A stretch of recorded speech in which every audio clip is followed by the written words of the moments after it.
사랑합니다. 성도 여러분, 화요일 아침 냉천골의 아침 말씀 묵상 시간입니다. 오늘도 복 주실 하나님을 찬송하면서 말씀 보십시다. 오늘은 이제 히브리서 8장을 마무리하는 날인데 8장 1절부터 13절을 다 읽어 보십시다. 히브리서 8장 1절부터 13절 말씀. 지금 우리가 하는 말의 요점은 이러한 대제사장이 우리에게 있다는 것이라. 그는 하늘에서 지극히 크신 이의 보좌 우편에 앉으셨으니 성소와 참 장막에서 섬기는 이시라. 이 장막은 주께서 세우신 것이요 사람이 세운 것이 아니니라. 대제사장마다 예물과 제사 드림을 위하여 세운 자니 그러므로 그도 무엇인가 드릴 것이 있어야 할지니라. 예수께서 만일 땅에 계셨더라면 제사장이 되지 아니하셨을 것이니 이는 율법을 따라 예물을 드리는 제사장이 있음이라. 그들이 섬기는 것은 하늘에 있는 것의 모형과 그림자라. 모세가 장막을 지으려 할 때에 지시하심을 얻음과 같으니 이르시되 삼가 모든 것을 산에서 내게 보이던 본을 따라 지으라 하셨느니라. 그러나 이제 그는 더 아름다운 직분을 얻으셨으니 그는 더 좋은 약속으로 세우신 더 좋은 언약의 중보자시라. 저 첫 언약이 무흠하였더라면 둘째 것을 요구할 일이 없었으려니와 그들의 잘못을 지적하여 말씀하시되 주께서 이르시되 볼지어다 날이 이르리니 내가 이스라엘 집과 유다 집과 더불어 새 언약을 맺으리라. 또 주께서 이르시기를 이 언약은 내가 그들의 열조의 손을 잡고 애굽 땅에서 인도하여 내던 날에 그들과 맺은 언약과 같지 아니하도다. 그들은 내 언약 안에 머물러 있지 아니하므로 내가 그들을 돌보지 아니하였노라. 또 주께서 이르시되 그날 후에 내가 이스라엘 집과 맺은 언약은 이것이니 내 법을 그들의 생각에 두고 그들의 마음에 이것을 기록하리라. 나는 그들에게 하나님이 되고 그들은 내게 백성이 되리라. 또 각각 자기 나라 사람과 각각 자기 형제를 가르쳐 이르기를 주를 알라 하지 아니할 것은 그들이 작은 자로부터 큰 자까지 다 나를 알미라.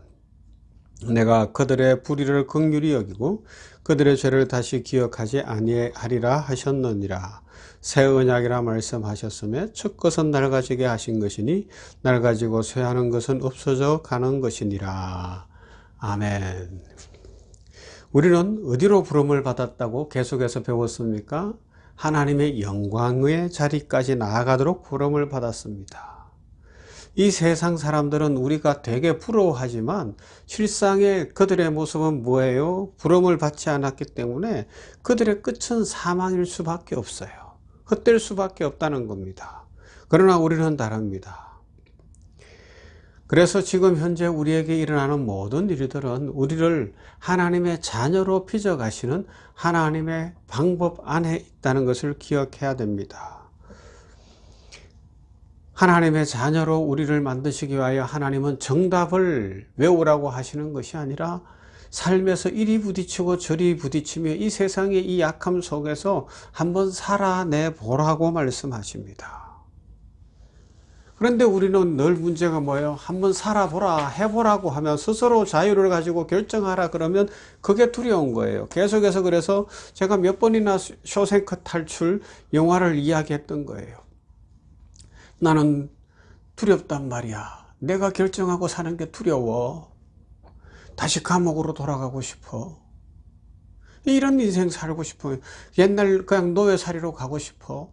나중에 죽은 후에 지옥을 가든지 말든지 그건 나하고 상관없잖아.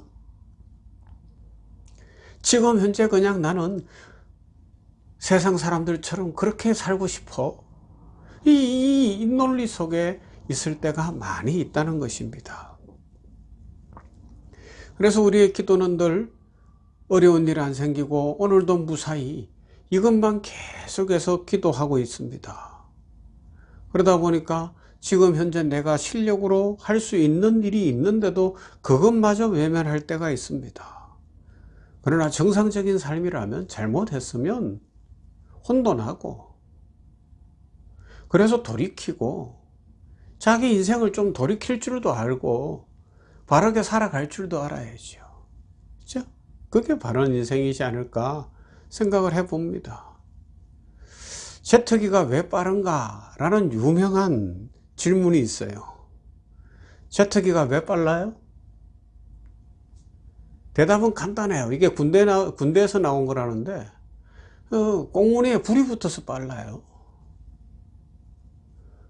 꽁무니에 엉덩이에 불이 붙으면 빨라집니다. 이게 훈련이에요. 이게 훈련.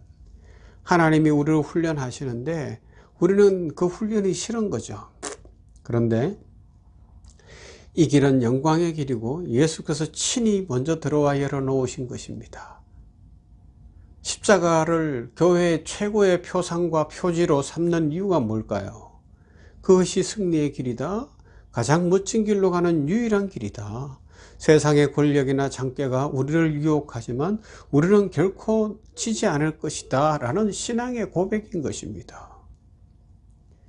그런데 많은 성도들이 십자가를 날마다 보면서도, 심지어는 액세서리로 해서 목에 걸고 다니고 뭐 이렇게 하면서도 십자가 없는 삶, 십자가 없는 무사한 일과 일신상의 영광만 구하고 있어요.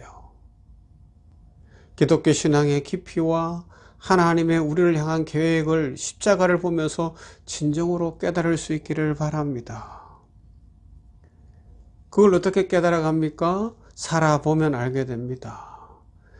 세상에서 하자는 거, 세상 사람들이 하는 대로 다 한 번씩은 해보잖아요, 우리. 쉬워 보이고 좋아 보여서 세상 따라갑니다. 그런데 결론은 뭐예요? 결과가 나빠요. 결과가 나쁘다는 것이 무슨 의미인가 하면 그것을 하긴 했는데 의미가 없어요. 마음이 허무해지는 거예요. 세상에 죄 짓는 거 따라 하면요, 마음이 허무해집니다. 여러분들 하루 종일 핸드폰 들고 있는, 뭐 이렇게 오락이나 게임이나 뭐 영화나 이런 거 보는 거, 하루 종일 그러고 나서 저녁이 되면 어때요? 중독이 돼서 자꾸 생각도 나겠지만 또 한면으로는 진짜 사람다운 생각을 하면 허무할 거예요. 내가 하루 종일 뭐하고 살았나 싶은 거예요. 밥이나 먹고 하루 종일 내가 오늘도 뭐하고 내 인생을 또 줄여놨나, 그죠? 얼마나 허무해요. 거기에는 인격과 존재의 가치와 영광이라는 것이 없어요. 폭력과 거짓과 원한과 더러움과 비겁함과 그런 것들 뿐이고, 용서와 온유와 뭐 사랑과 자비 같은 것은 없습니다. 그래서 하나님은 우리에게 십자가의 길로 들어오라고 말씀하십니다. 그렇지만 강제로 끌고 가시지는 않아요. 충분히 시간을 두십니다. 그냥 너 알아 하라는 정도예요. 왜요? 빨리 들어오면 철이 빨리 들고 믿음의 철이 들면 축복을 더 많이 누리게 될 것이고, 끝끝내 그러지 못하면 구원은 얻는데 불가운데 얻는 구원처럼 될 것이다 라는 것이죠. 그러나 우리는 오늘 빌립보서 2장 5절 이후의 말씀을 꼭 기억할 수 있기를 바랍니다. 너희 안에 이 마음을 품으라. 곧 그리스도 예수의 마음이니 그는 근본 하나님의 본체시나 하나님과 동등됨을 취할 것으로 여기지 아니하시고 오히려 자기를 비워 종의 형체를 가지사 사람들과 같이 되셨고 사람의 모양으로 나타나사 자기를 낮추시고 죽기까지 복종하셨으니 곧 십자가에 죽으심이라. 이러므로 하나님이 그를 지극히 높여 모든 이름 위에 뛰어난 이름을 주사 하늘에 있는 자들과 땅에 있는 자들과 땅 아래에 있는 자들로 모든 무릎을 예수의 이름에 꿇게 하시고 모든 입으로 예수 그리스도를 주라 시인하여 하나님 아버지께 영광을 돌리게 하셨느니라.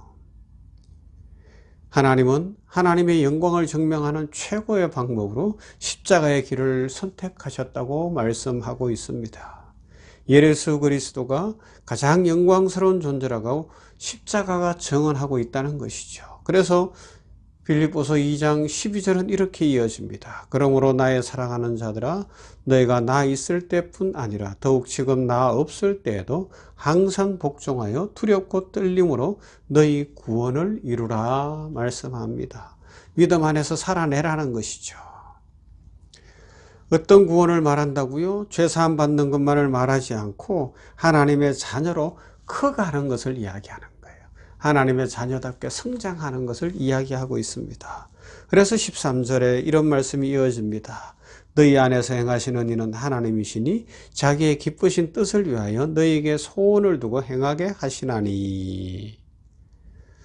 이제 히브리서 8장을 마무리합니다. 성도 여러분, 각자 처한 조건과 현실 속에서 하루하루 한 번 한 번 실력을 쌓아 가십시다. 믿음의 실력. 지금 현재 우리에게 주어진 어떤 환경과 문제, 심지어 고난이라 할지라도 그것을 외면하고 핑계대고 도망가면 안 되죠. 한번 몸으로 부딪혀 보는 거예요. 슬픔은 우는 겁니다. 가슴을 치는 거예요. 그러나 그것이 책임 회피의 방법으로 가면 안 됩니다. 오히려 하나님 앞에서 다시 한번 힘을 내는 조건이 되어야 되고 예수 그리스도를 닮아가는 이유가 되어야 되는 것이죠. 성경은 마침내 우리가 승리할 것이라고 약속하고 있습니다. 왜 그렇다고요? 계속해서 7장, 8장에서 살펴본 것처럼 예수 그리스도께서 하나님 보좌 우편에서 우리를 위하여 중보하고 계시기 때문에 우리는 실패하지 않을 거예요. 진정한 구원받은 하나님의 자녀라면, 진정으로 구원받은 예수 그리스도의 사람이라면 실패하지 않을 거예요. 예수님이 우리를 승리의 자리로, 축복의 자리로 이끌어 가실 것입니다. 이것이 성경의 약속이고 우리의 현실입니다. 그러므로 이제는 다시는 옛 생활로 돌아가지 말고 씩씩하고 담대한 얼굴로, 그리고 밝은 얼굴로 우리 하나님 앞으로 나아가십시다. 오늘 성경 말씀에서 이야기하고 있잖아요. 여기에 보면 6절에 그러나 이제 그는 더 아름다운 직분을 얻으셨으니 그는 더 좋은 약속으로 세우신 더 좋은 언약의 중보자시라 말씀하고 있습니다. 그 예수님이 우리와 오늘도 함께 하십니다. 예수님 안에서 우리 인생을 펼쳐 가십시다. 예수님 안에서 우리 새로운 인생을 살아가십시다. 자신감을 갖고 살고 기뻐하며 즐거워하며 복되게 살아갈 수 있기를 바랍니다. 사랑 많으신 아버지 하나님 감사합니다. 오늘 화요일 아침에 히브리서 8장을 마무리하면서 우리가 어디로 부름을 받았는지, 영광의 자리로 부름을 받았다는 것, 그 영광의 자리는 우리의 자유를 가지고 결정하는 자리고 책임을 지는 자리라는 것을 다시 한번 생각합니다. 우리는 그러나 어리석게도 책임지고 싶지도 않고 부지런히 살고 싶지도 않고 힘을 다해 살고 싶지도 않고 그냥 게으르게 살면서 현실에 필요한 거나 채우는 정도에 머물려고 자꾸 애를 씁니다. 아버지여, 이 믿음 없음을 용서하여 주시옵시고 이제는 예수님 닮아가게 하여 주시옵소서. 믿음으로 전진하게 하여 주시옵소서. 너희 안에 이 마음을 품으라. 곧 그리스도 예수의 마음이니 이 말씀을 기억하게 하여 주시옵시고 이 땅에서 구원을 이루는, 즉 예수님의 사람으로 온전히 성장하는 이날 되게 하여 주시옵소서. 하나님 아버지, 병원교회를 축복하시고 우리 성도들 한 사람 한 사람, 한 가정 한 가정 축복하여 주시며 아버지 하나님, 이 성탄 시즌에 성탄의 기쁨이 가득하도록 그 마음에 성령 충만케 하시고 명절 끝날 큰 날에 주께서 서서 외쳐가라사대 누구든지 목마르거든 내게로 나오라. 나를 믿는 자는 그 배에서 생수의 강이 넘쳐 흐르리라 말씀하셨는데 우리 성도들 진정 생수의 강 성령 충만함으로 말미암아 속에서부터 생수가 터져나오고 흘러나와 풍성한 인생을 살게 하여 주시옵시고 이 땅에서 주어진 삶을 하루하루 잘 살아내며 하나님의 축복과 하나님의 은혜를 풍성히 누리게 하여 주시옵소서. 교회를 부흥케 하시고 아버지 하나님이여 교회가 새로워지게 하여 주시옵시며 이 연말에 하나님이 복을 주시어서 2024년도 잘 준비하여 2024년에 더 선교하고 전도하고 가르치고 전파하고 치유하는 교회 되도록 복을 내려 주시옵소서. 예수님 이름으로 기도하옵나이다. 아멘. 찬송할까요? 찬송가 384장 내 마음의 주여 소망 되소서.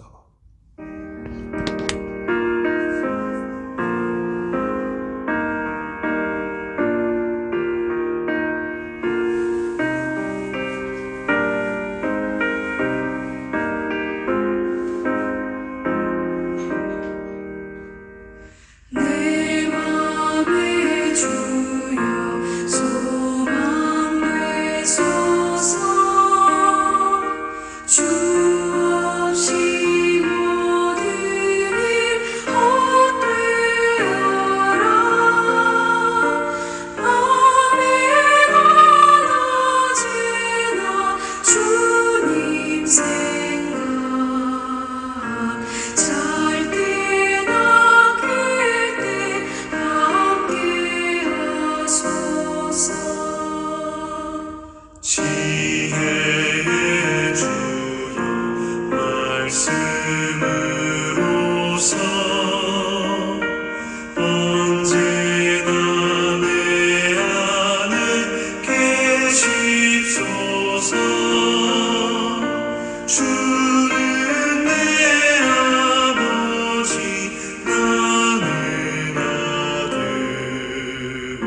세상의 영광 다 모여도